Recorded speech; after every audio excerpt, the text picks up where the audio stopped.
Hello students, welcome to the Hindi class.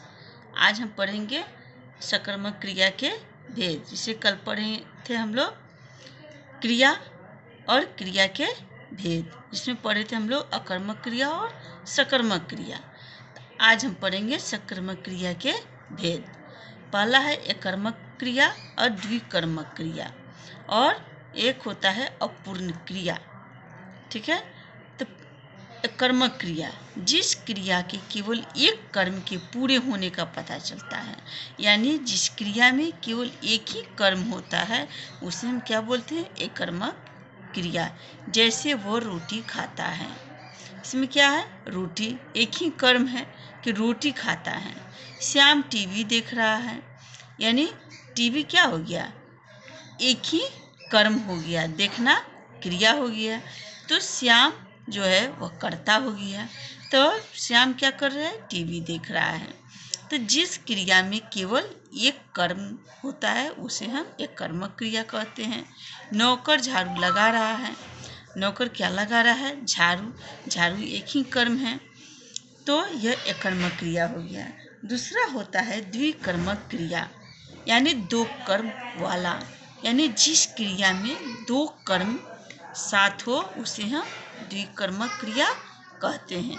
एक होता है इसमें पूर्ण, पहला कर्म प्राणीवाचक होता है और दूसरा जो होता है निर्जीव होता है। दो कर्म जो होता है द्विकर्मक में, तो एक प्राणीवाचक होता है, दूसरा निर्जीव होता है। जैसे सोहन ने गुरुजी को प्रणाम किया।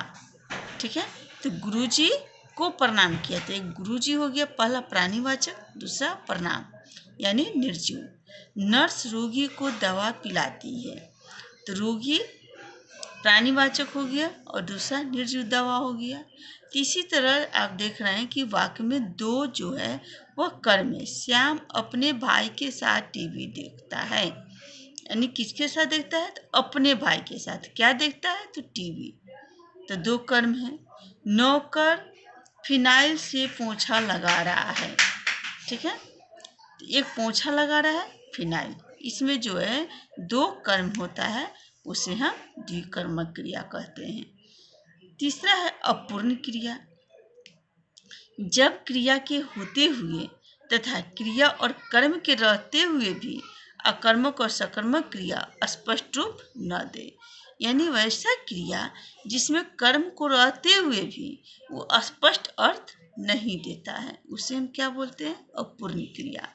इनके अर्थों को पूरा करने के लिए जिन शब्दों का प्रयोग किया जाता है उसे पूरक कहते हैं। जैसे राजा राजकुमारी को सुंदर समझता है, तो राजा राजकुमारी को समझता है, अगर ऐसे करें तो यह कोई अर्थ नहीं देता है, तो हम क्या किए? सुंदर लगाए, तो राजा राजकुमारी को सुंदर समझता है। ठीक है, तब जाके क्या एक अर्थ निकला कि राजा राजकुमारी को क्या समझता है? तो सुंदर समझता है। अब देखें अपूर्ण क्रिया के भेद।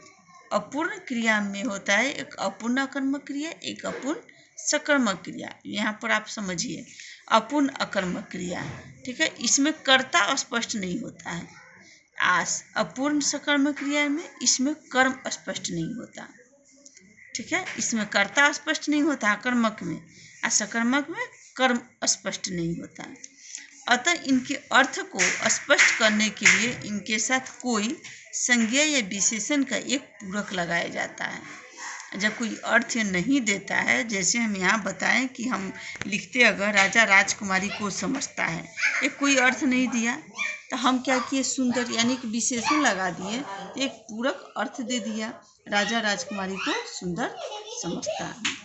ठीक है, इसी तरह भी यहाँ समझेंगे कि इनके साथ कोई संज्ञा प्लस विशेषण का पूरक लगाया जाता है। जैसे वह रहा, वह रहा कोई अर्थ नहीं दिया, यहाँ हम क्या लगा दिए? वह बीमार रहा, तब तो यह अर्थ हो गया इसका। तो बीमार क्या हो गया? एक पूरक लगा दिए हम, तो वह बीमार रहा। आपने उसे बनाया, आपने उसे बनाया, आपने उसे क्या बनाया? तो आपने उसे महान बनाया, यानी यह जो है अपूर्ण क्रिया है, इसका कोई अर्थ स्पष्ट नहीं होता है।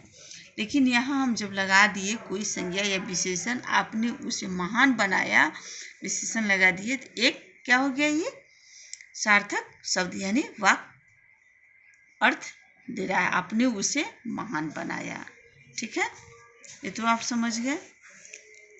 यह अभी तक पढ़े सकर्मक क्रिया के भेद, कर्मक, द्विकर्मक और पूर्ण क्रिया। अब हम लोग पढ़ेंगे संरचना या प्रयोग के आधार पर। ठीक है, बहुत सारी बुक में केवल दिया रहता है अकर्मक क्रिया और सकर्मक क्रिया।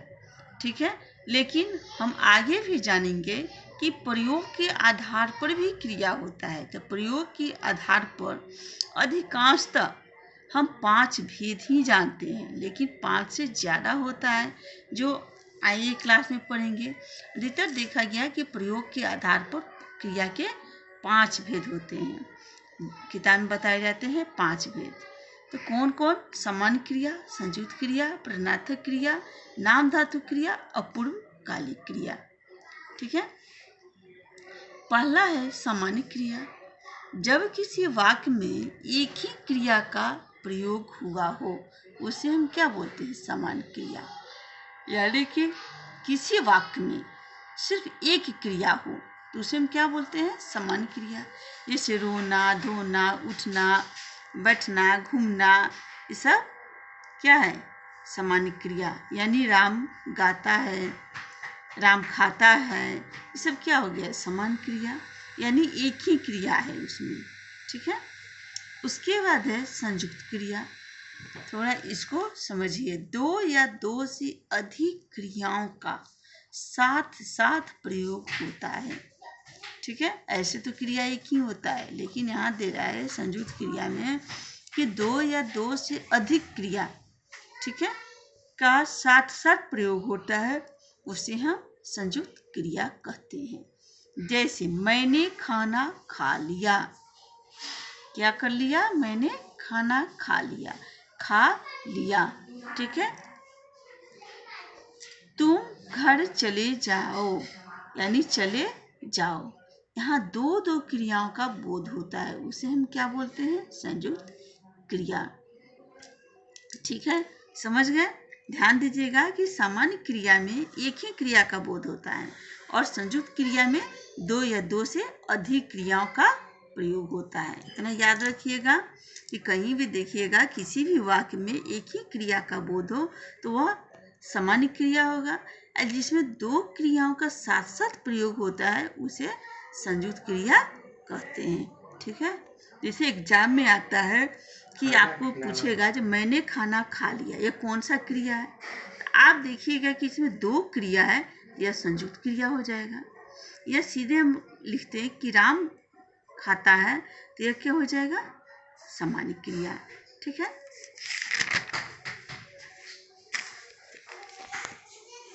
उसके बाद हम लोग पढ़ेंगे प्रेरणार्थक क्रिया, यानी प्रेरणा। जिन क्रियाओं के प्रयोग में यह पता चले कि कर्ता खुद कार्य न करके किसी और से कार्य करवा रहा है। समझ गए ना?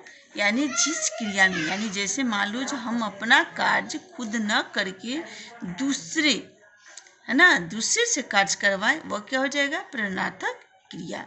यानी जिस क्रिया के प्रयोग में यह देखिए कि कर्ता तो समझते हैं काम करने वाले, जो कर्ता होता है वो खुद कार्य न करके किसी और से कार्य करवाता है, वह क्या कहलाता है? प्रेरणार्थक क्रिया। या किसी और को कार्य करने की प्रेरणा दे रहा हो, उसे क्या बोलते हैं? प्रेरणार्थक क्रिया कहते हैं। जैसे बुलवाना, पढ़वाना, लिखवाना, कटवाना आदि। ठीक है, एग्जाम्पल से समझिए। मालिक नौकर से कार साफ करवाता है, तो मालिक खुद कार साफ नहीं किया, किससे करवाया? नौकर से। तब मालिक क्या है? कर्ता। किससे कार साफ करवाया? नौकर से। तो ये नौकर से काम करो, यानी दूसरे से काम करवाया, गाड़ी साफ करवाया, तो क्या हो गया? प्रेरणार्थक क्रिया। मैंने राधा को पत्र लिखवाया है। ठीक है, यानी कि हम अपने पत्र हैं राधा से। ठीक है, तो मैंने राधा से पत्र लिखवाया, तो क्या हो गया? प्रेरणार्थक क्रिया, यानी किसी और को कार्य करने की प्रेरणा दे रहे हैं। मैंने राधा से पत्र लिखवाया, ठीक है, यह प्रेरणार्थक क्रिया हो गया। प्रेरणार्थक क्रिया भी दो प्रकार की होती है, ठीक है, ध्यान दीजिएगा। प्रथम प्रेरणार्थक क्रिया और द्वितीय प्रेरणार्थक क्रिया। तो प्रथम क्या होता है कि जब कर्ता स्वयं भी कार्य में शामिल होते हुए प्रेरणा देता है, उसे हम प्रथम प्रेरणार्थक क्रिया कहते हैं। जैसे माँ परिवार के लिए भोजन बनाती है, ठीक है, माँ परिवार के लिए भोजन बनाती है, यह क्या हो गया? कर्ता स्वयं भी कार्य में शामिल होते हुए प्रेरणा दे रहा है, तो क्या हो गया? प्रथम प्रेरणार्थक क्रिया। दूसरा है द्वितीय प्रेरणार्थक क्रिया। जब कर्ता स्वयं कार्य न करके दूसरे को ही कार्य करने के लिए प्रेरित करता हो, यानी अपना खुद कार्य न करके पहला में जो है कर्ता स्वयं कार्य में शामिल होते हुए प्रेरणा देता है। द्वितीय में होगा कि जब कर्ता स्वयं कार्य न करके दूसरे को कार्य करने को प्रेरित करता है, उसे हम क्या बोलते हैं? द्वितीय प्रेरणार्थक क्रिया। जैसे माँ पुत्री से भोजन बनवाती है, तब माँ खुद खाना नहीं बनाई, किससे बनाई? अपनी बेटी से, यानी पुत्री से भोजन बनवाती है, तो क्या हो गया? ये द्वितीय प्रेरणार्थक क्रिया, यानी कर्ता स्वयं कार्य नहीं किया, दूसरे को कार्य करने के लिए प्रेरित करता है, ठीक है, ध्यान दीजिएगा। तो ये हो गया द्वितीय प्रेरणार्थक क्रिया, ठीक है। तो इतना तो आप समझ गए कि सकर्मक क्रिया के 3 भेद पढ़े, एक कर्म, और उसके बाद पढ़े आप तो अभी हम पढ़े हैं प्रयोग के कितने भेद होते हैं? 6 पढ़े हैं, यानी 5, सामान्य क्रिया, संयुक्त क्रिया, प्रेरणार्थक क्रिया, नाम धातु, पूर्वकालिक। तो अभी हम आपको बताए हैं सामान्य क्रिया, संयुक्त क्रिया और प्रेरणार्थक क्रिया। बाकी जो बच गया 2 वो हम कल बताएंगे, और इसके अलावा जो और क्रिया भी होता है उसके बारे में हम कल क्लास में आपको बताएंगे, ठीक है। That's all.